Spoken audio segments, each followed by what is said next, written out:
Assalamualaikum warahmatullahi wabarakatuh.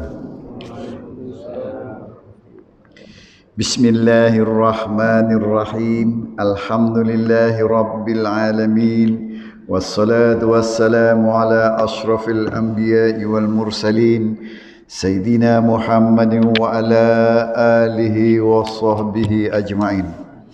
Rabbi israh li sadri wa yassir li amri wa hlul 'uqdatam min lisani yafqahu qawli. Subhanaka la ilma lana illa ma 'allamtana innaka antal alimul hakim. Wala haula wala quwwata illa billahil aliyil azim. Rabbi yassir wa la tu'assir wa tammim bil khair. Yang saya hormati Tuan Imam, Tuan Bilal, pengurusi Ajatan Kuasa Masjid Kampung Parit Kasih, tuan-tuan para jamaah yang saya hormati sekalian, alhamdulillah, syukur kita kehadrat Allah Subhanahu wa taala. Pada bulan ini saya dapat menghadirkan diri bersama-sama dengan tuan-tuan untuk berada dalam satu majlis, iaitu majlis ilmu, bagi mendapat keredaan dan rahmat Allah Subhanahu wa taala. Jadi kehadiran kita adalah kerana kita nak mendapatkan keredaan dan rahmat Allah Subhanahu wa taala. Kalau pada bulan yang lalu saya dah membicarakan berhubung dengan muhasabah diri. Muhasabah diri, iaitu kita menilai diri kita sama ada telah banyak amal yang kita lakukan ataupun kesilapan-kesilapan dan dosa terhadap Allah Subhanahu wa taala.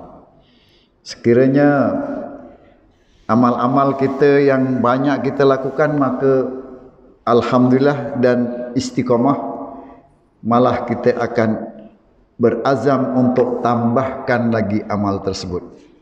Dan sekiranya berlaku kesilapan dan dosa kita terhadap Allah Subhanahu wa taala, maka beristighfar dan mohon ampun kepada Allah Subhanahu wa taala, kerana Allah taala itu Maha Pengampun. Tuan-tuan yang dirahmati Allah sekalian, pada malam ini bermulanya awal tahun 2022, saya akan mulakan dengan perbicaraan, iaitu, dan saya akan menggunakan kitab Hidayatus Salikin. Hidayatus Salikin yang membicarakan berhubung dengan pada permulaannya ialah menuntut ilmu, kelebihan menuntut ilmu, dan seterusnya ilmu yang memberi manfaat. Sebagaimana hadis Rasulullah SAW, talabul ilmu faryatun ala kulli muslim. Menuntut ilmu itu adalah wajib ke atas tiap-tiap orang Islam. Walaupun perkara ini sebagai recycle lah, maknanya ulangan, tetapi lebih baik kita mengulang-ulang yang kita sudah tahu. Kerana mengulang-ulang yang kita sudah tahu itu sebagai tasbih. Untuk apa, tuan-tuan? Kerana sebagaimana hadis Rasulullah SAW yang artinya, apabila mati saja anak Adam, maka terputuslah semua amalan, melainkan, atau dalam bahasa Arabnya illa salasa, melainkan 3 perkara. Yang pertama sekali ialah ilmu yang memberi manfaat, sedekah jariah, dan doa daripada anak yang saleh. Anak soleh yang mendoakan kita. Kita pergi kepada yang pertama, iaitu ilmu yang memberi manfaat. Sebab itulah kita selalu diberi rangsangan serta dibacakan ayat-ayat, hadis-hadis yang menunjukkan supaya kita melebihkan untuk menuntut ilmu. Kerana dengan ilmu itulah amal-amal ibadat seseorang itu akan diterima oleh Allah SWT. Ya. Kalau beribadat tanpa ilmu, lagu. Ya. Kalau beribadat tanpa ilmu, hanya sia-sia. Apa tujuannya tuan-tuan menuntut ilmu itu? Yaitu sebagaimana kata-kata Imam Al-Ghazali, ya, ulama yang tersohor, yaitu Imam Al-Ghazali. 3 tujuan bagi penuntut ilmu, yaitu pertama, orang yang menuntut ilmu untuk menjadikan bekalan di akhirat dan tiada mengingati sesuatu kecuali kerana Allah Ta'ala dan negeri akhirat. Mereka itu adalah orang yang mendapat kemenangan di dunia dan di akhirat, dan mereka dinamakan orang yang bertakwa. Jadi tujuan menuntut ilmu itu, kalau menuntut ilmu itu tidak ada tujuan yang lain, ya, semata-mata kerana nak mendapat keredaan daripada Allah SWT, maka itulah sebaik-baiknya, dan mereka inilah yang dikatakan takwa, dan mereka inilah orang yang berjaya di dunia dan di akhirat. Ini kata Imam Al-Ghazali. Sebagaimana firman Allah Subhanahu wa taala, innallaha yuhibbul muttaqin, bahawa sesungguhnya Allah itu kasih kepada orang-orang yang bertakwa. Bertakwa itu saya telah banyak kali terangkan beberapa pada pertemuan-pertemuan kita sebelum ini, arti takwa dan sebagainya. Dan pada yang lepas pun saya telah huraikan tentang takwa, sebab ayat yang saya bacakan itu menyeru kita untuk bertakwa. Yang mana ayatnya yaitu ya ayyuhalladzina amanu taqullah, ya ayyuhalladzina amanu taqullah wal tanzur nafsum fi ma qaddamat li ghadin wattaqullah innallaha yuhibbul, minta maaf, innallaha khabirum bima ta'malun. Ya, wahai orang-orang yang beriman, bertakwalah kepada Allah dan lihatlah, nilailah diri apa perkara yang telah kamu kerjakan untuk persediaan hari esok. Itu ayat yang saya bacakan bulan lepas. Maknanya takwa ini selalu diulang-ulang. Untuk apa? Supaya manusia ni betul-betul ingat. Seminggu sekali paling tidak kita mendengar seruan, seruan dalam majlis ilmu juga. Kerana khutbah itu kita datang ke masjid mendengar khutbah itu juga majlis ilmu. Kerana khutbah itu sebagai nasihat kita, mengingatkan kita.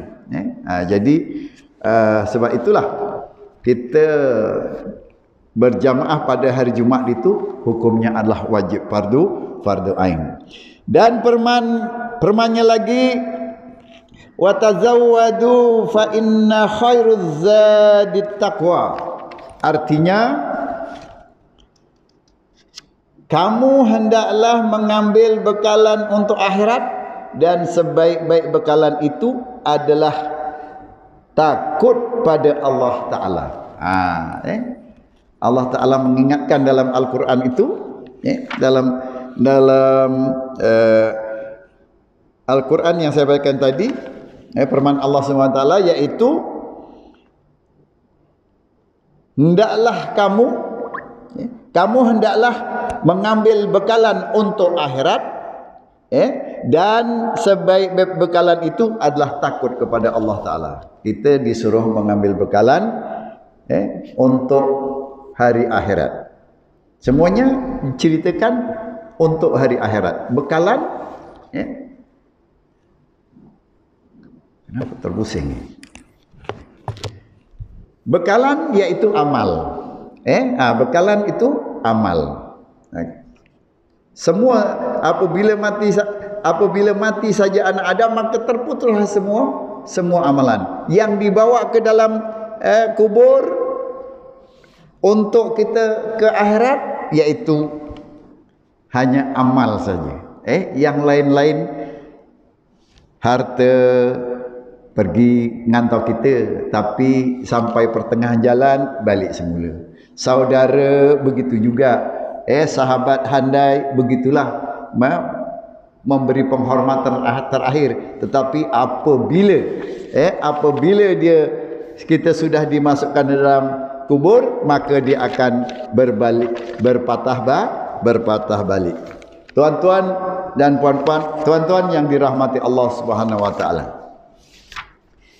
Mana ni ilmu yang mana? Minta maaf ya teman-teman, bila di sini dicari tak ada pula. Okey. Kelebihan penuntut ilmu yang bermanfaat. Ini juga adalah kata-kata Imam Al-Ghazali. Sabda Rasulullah SAW, innal malaikatu la tada'u ajni khataha li talibil ilmi ridha bima yasna. Maksudnya, sesungguhnya para malaikat akan merendahkan sayapnya bagi orang yang menuntut ilmu kerana sangat suka dengan perbuatannya.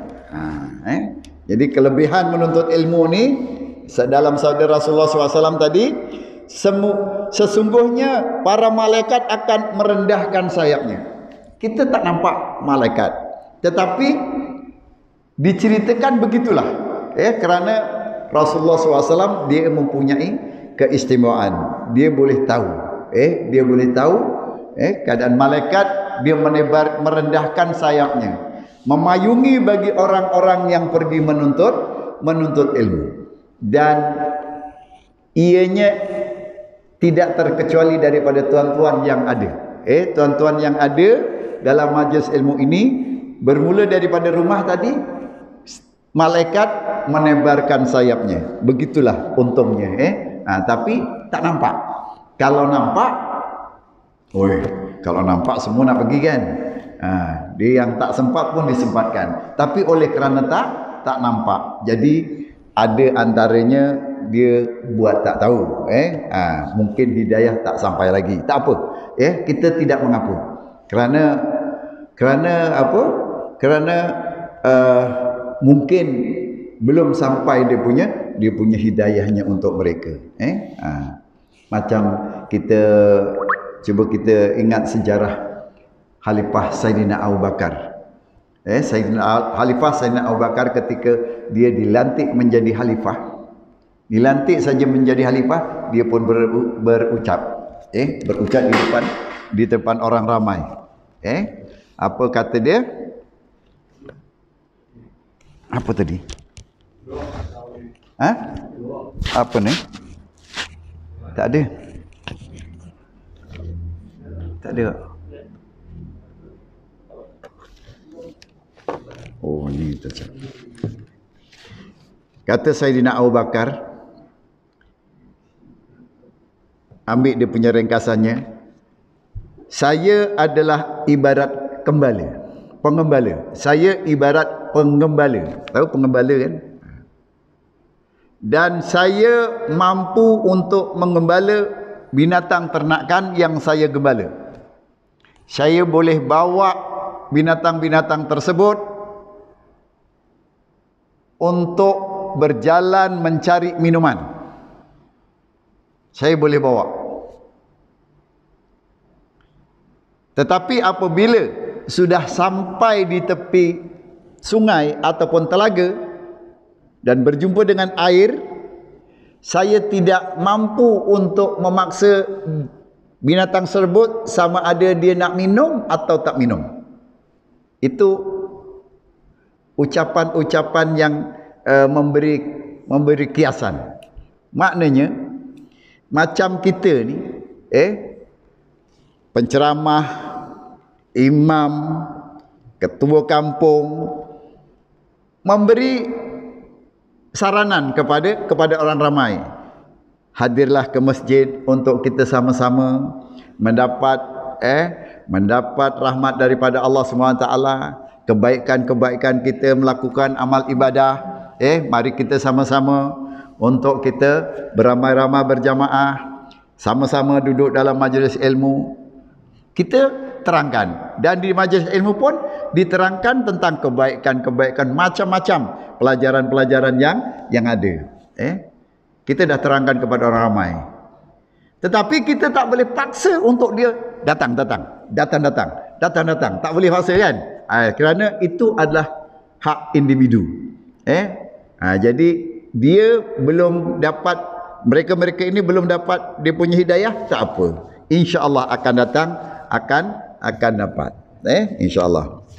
Baik, begitulah dia maksudnya. Tapi bila kita lihat di sini, para malaikat menebarkan sayapnya, maka itu adalah suatu yang rugilah bagi kita yang tidak sama-sama berada untuk menuntut ilmu. Dan hadis Rasulullah SAW lagi, talabul ilmi takafal Allah Ta'ala lahu birizki. Orang yang menuntut ilmu itu dijamin rezekinya oleh Allah Ta'ala. Orang yang menuntut ilmu itu dijamin rezekinya oleh Allah Subhanahu wa Ta'ala. InsyaAllah. Ada rezeki. Dan rezeki itu bukan saja tertumpu kepada harta benda, bahkan rezeki itu luas. Ada rezeki sehat, itulah rezeki yang paling utama, paling istimewa untuk seseorang. Rezeki sehat. Terhindar daripada wabak, terhindar daripada penyakit. Kita boleh bergerak untuk melakukan ibadah di masjid. Boleh kita beribadah yang lain. Sehat. Rezeki harta, apatahlah harta, memang itulah yang selalu diidam-idamkan oleh setiap orang. Nakkan harta yang banyak, kemewahan dan sebagainya, itu adalah kehendak setiap seorang. Tapi sehat itu adalah yang pertama sekali. Ada harta banyak tapi tak sehat. Harta banyak tapi asyik keluar masuk hospital aja. Keluar masuk hospital. Kereta kat rumah ada 3-4 biji kereta. Alphard lain, BMW lain, Wildfire lain, macam-macam ada. Semua ada. Nak naik kereta yang kecil ada, nak naik kereta yang besar mewah ada. Tapi dia sendiri tak pandu. Dia ada pemandu sendiri. Apa dia? Pemandu ambulans. Habis keluar masuk ke hospital aja duit banyak. Tapi tak sihat. Hari-hari ambil ambulans seminggu sekali bawa ambil hantar. Kan beli ambulans sekali. Beli ambulans lagi bagus. Kan? Gitulah. Jadi maknanya kesehatan tu sangat penting. Jadi kita perlu jaga. Perlu jaga kesehatan. Sebab itu kita tadi pun kita sembahyang hajat untuk apa? Sebab mengelakkan daripada wabak yang sedang berlaku ni. Alhamdulillah sekarang ni dah menurun. Mudah-mudahan doa daripada kita semua, semua umat Islam, mudah-mudahan Allah akan hilangkan wabak tersebut. Wabak tersebut. Jadi itulah kita Kalau imam cakap sembahyang hajat, buat. Tak lama. Tak lama. 5 minit je sembahyang hajat tu. 2 rakaat aja. Buatlah. Kalau kita nak buat sorang-sorang, sorain nang. Semales kita. Dewean. Sebab kita ni kadang-kadang beribadat bukan kita nak ngikut-ngikut orang, tapi nak kena berkawan. Kalau kita buat-buat sendiri,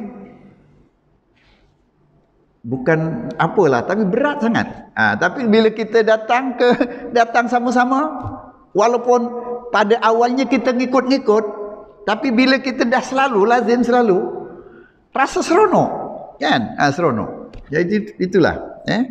Itu salah satu daripada kelebihan menuntut ilmu. Baik. Tujuan tadi. Mana yang kedua? Dan tujuan kedua, itu tujuan pertama. Kalau kita menuntut ilmu kerana kita nakkan keredaan Allah SWT, kerana Allah Ta'ala, maka kita adalah antara orang yang berjaya di dunia dan di akhirat. Di dunia kita berjaya, di akhirat pun insya-Allah kita berjaya. Tujuan kedua, seorang yang menuntut ilmu untuk menolong kehidupannya di dunia ini dan untuk mendapat kemuliaan, kemegahan dan harta, maka mereka adalah tersangat jahat. Kalau ada niat kita menuntut ilmu itu kerana nak membangga-banggakan diri, kita dapat pangkat, kita dapat darjat yang tinggi di dunia supaya orang tengok kita mulia, kita boleh lebih mewah daripada orang lain, nak menunjukkan harta tadi, itu adalah mereka adalah tersangat jahat. Tersangat jahat. Jika ia mengekalkan qasatnya sedangkan ia mengetahui kelakuannya itu jahat, tiba-tiba ia mati tanpa bertaubat pada perbuatannya itu, maka mereka itu mati dalam maksiat dan derhaka. Auzubillahi min zalik. Kalau kita nak belajar itu kerana apa tadi? Nak menuntut ilmu itu kerana nak mendapat kemuliaan, kemegahan dan harta, maka mereka adalah orang yang jahat.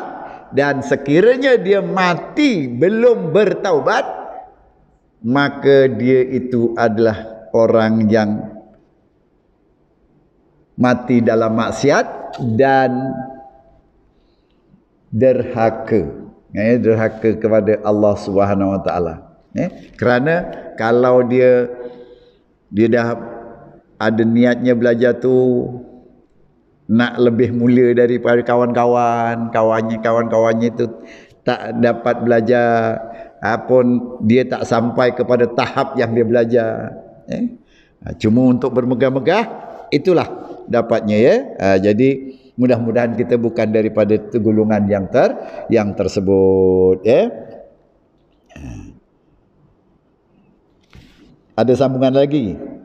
Jika mereka sempat bertaubat sebelum mati lalu mengamalkan ilmunya itu dengan amalan yang soleh, nescaya mereka akan dihubungkan dengan orang yang mendapat kemenangan di dunia dan di akhirat.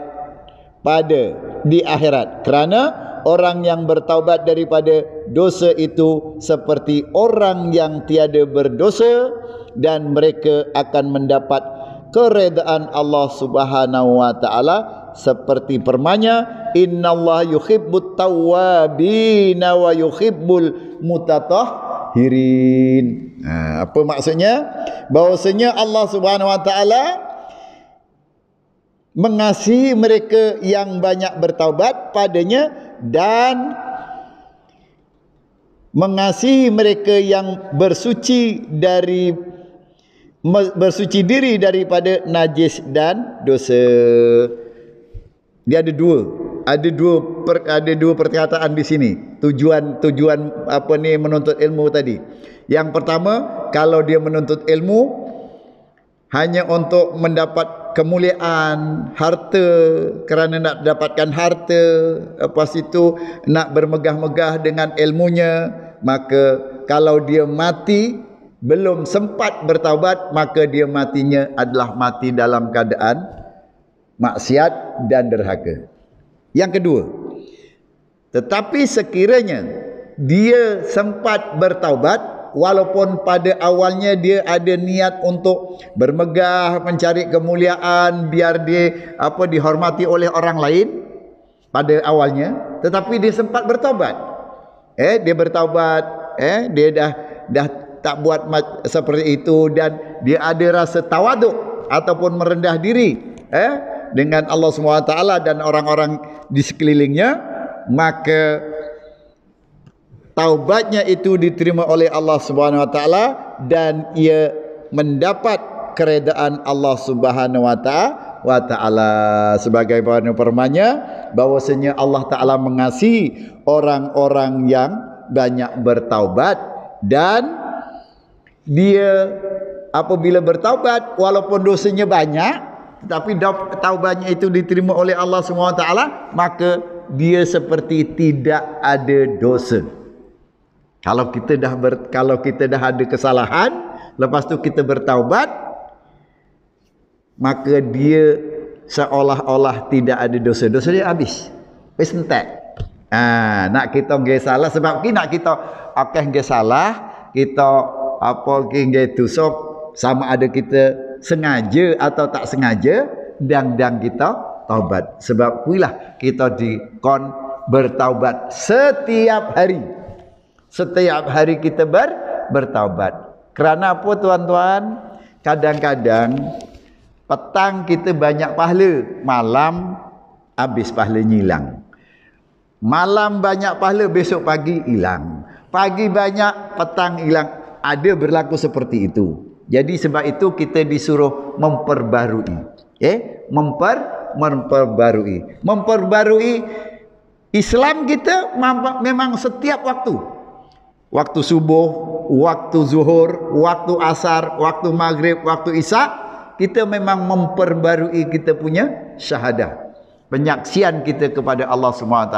Sebab itu orang yang bersembahyang itu adalah orang yang sentiasa bersyahadah, dan dia itu adalah orang Islam. Disebutkan orang yang beriman itu adalah orang yang mendirikan sembahyang. Nek kok orang dirikan sembahyang, ia orang beriman.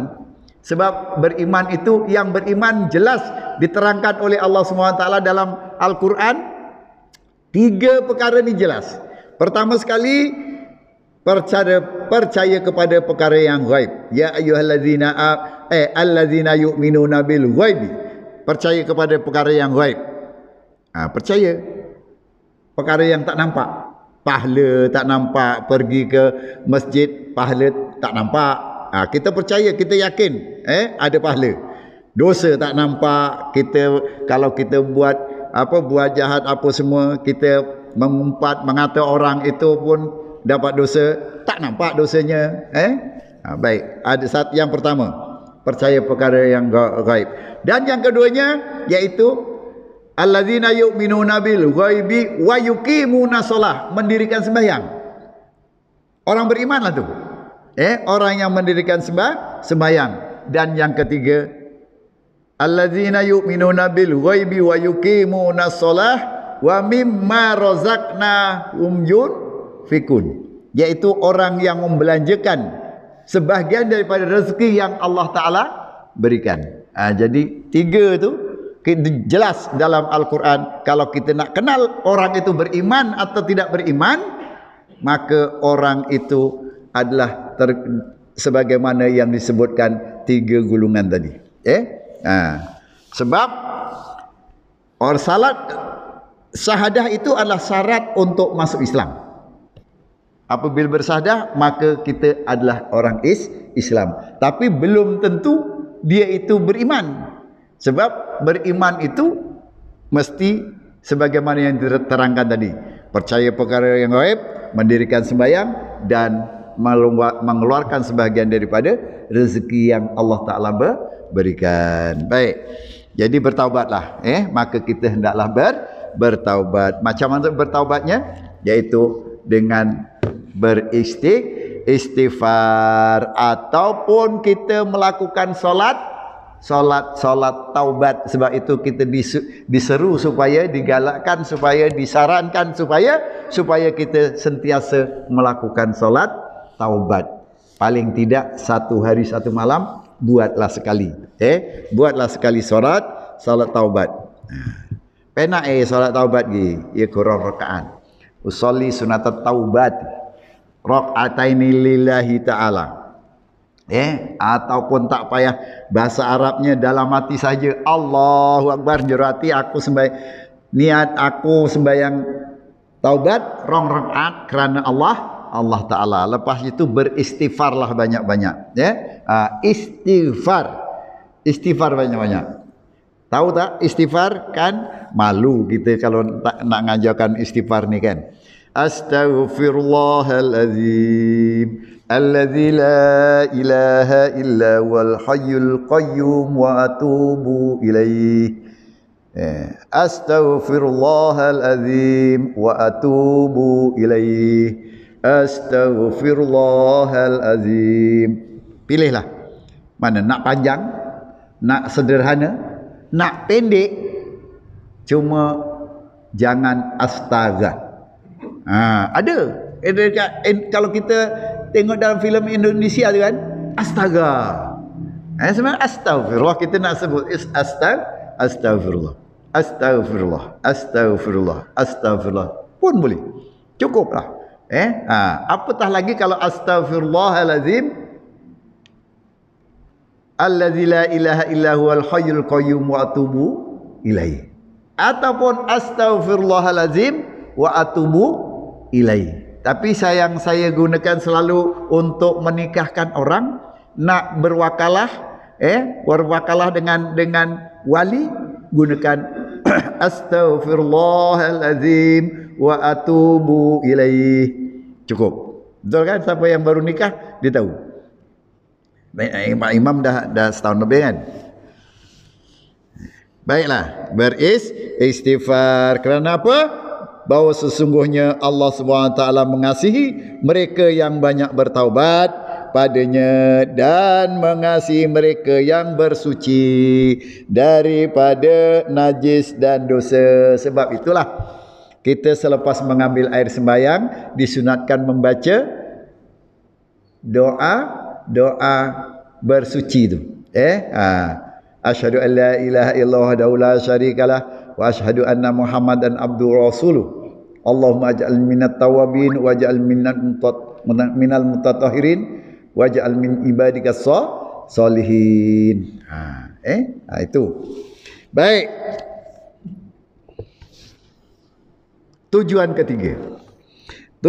ketiga, seorang yang menuntut ilmu, ia menjadikan ilmunya itu sebab kepada memperbanyakkan harta. Ini macam yang kedua.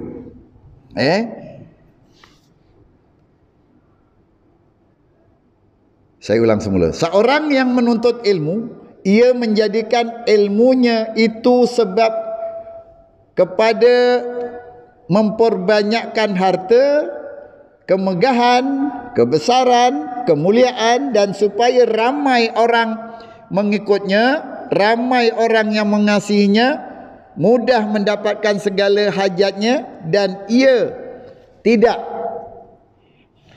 terfikir bahawa perbuatannya itu dan kasatnya itu jahat kerana meninggalkan menyangkakan dirinya itu hampir kepada Allah Ta'ala kerana ia menyerupai ulama yang berkelakuan seperti ulama. Maka mereka itulah orang yang mendapat kebinasaan di akhirat dan tersangat kurang akalnya